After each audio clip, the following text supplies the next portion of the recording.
Hey, and welcome back to my channel. Today I'm going to show you the different starts at a cable park. Let's go! When it's your first time or one of your first times at a cable park, the sit start might be the easiest start for you to start off with. Lean back a bit, especially in the beginning, because there will be a lot of tension coming from the cable, which will pull you onto the water.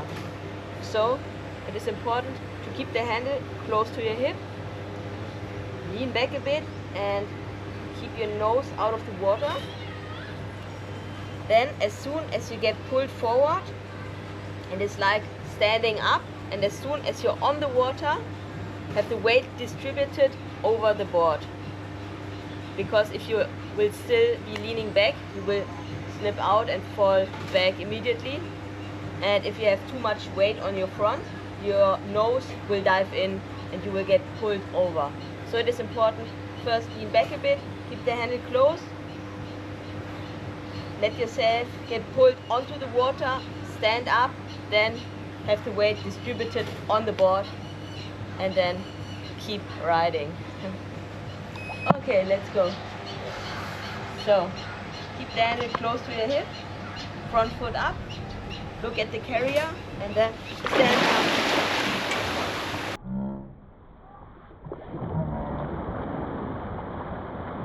So next up, the jump start. For some people it might be even easier to do a jump start instead of a sit start, because when performing a sit start it is sometimes hard to have the right body tension to avoid getting pulled over. And when doing a jump start, you can jump a bit earlier and then you already jump into the water, and then when the pull comes it is not so much pull than when sitting. So even for me in the beginning, I learned the jump start before the sit start. So I will show you real quick the most important points.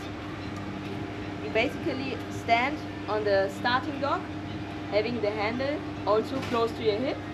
Then you wait until the carrier comes around the corner, and as soon as you're feeling a bit of tension, you just perform a really small jump forward into the water, and then the tension comes and you can ride smoothly on the water. The key is to have the right timing. So I count around like 1, 2 and then I jump to have the right tension. So if you jump too early, you will sink into the water too much, but if you jump too late, you will have too much tension. So it's important to have the right timing. Okay, so I will show you. Have the handle close, look at the carrier, wait, 1, 2, jump.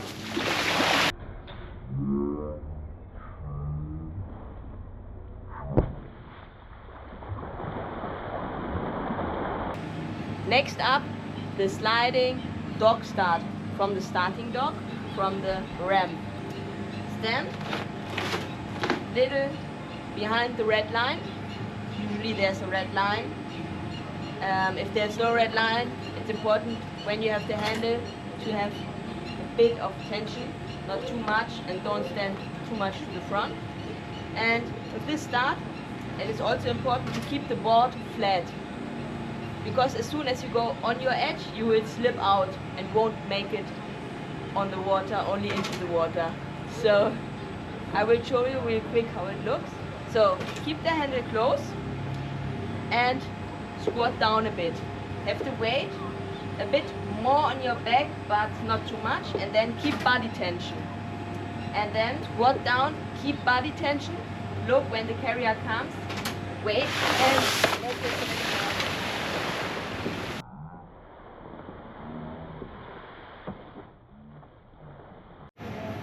Another important point for the sliding dock start is that you don't pull too early, so really wait until the carrier picks up your rope and then have body tension, because if you pull too early, you pull out the rope out of the carrier and yeah, you won't be able to start anymore. So next up, the nose press start off the dog. This one is more advanced level, but once you have figured it out, it will be easy for you. So the most important points are that you're keeping the handle close to your hip and have all the weight distributed onto your nose.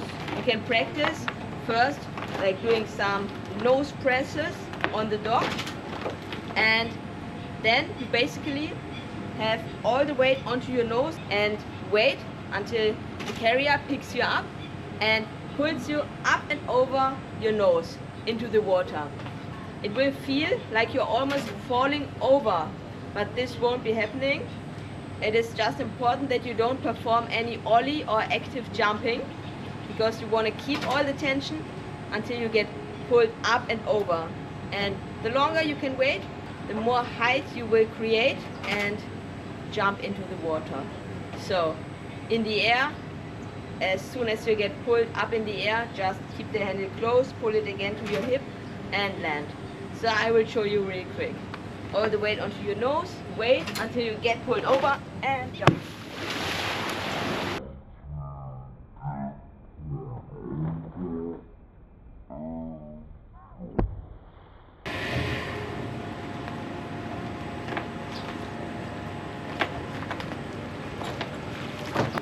You can perform it switch or regular.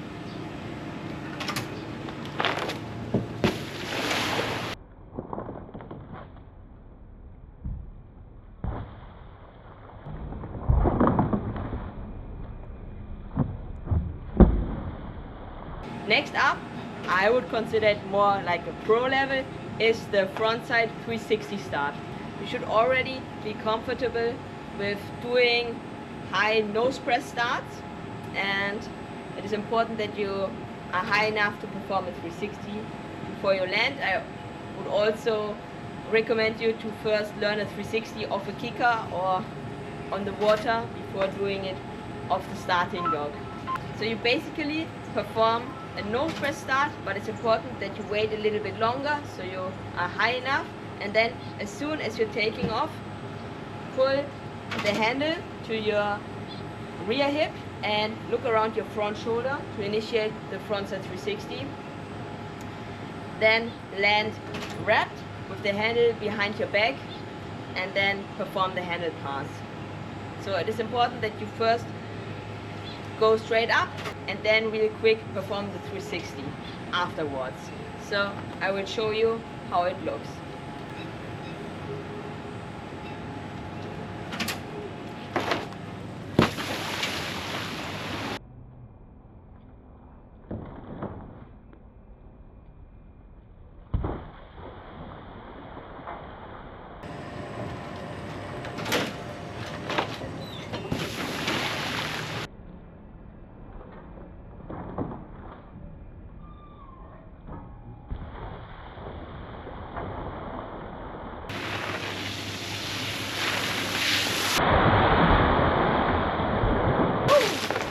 So, I hope you enjoyed the video and I could give you some insights into the most common starts in cable wakeboarding.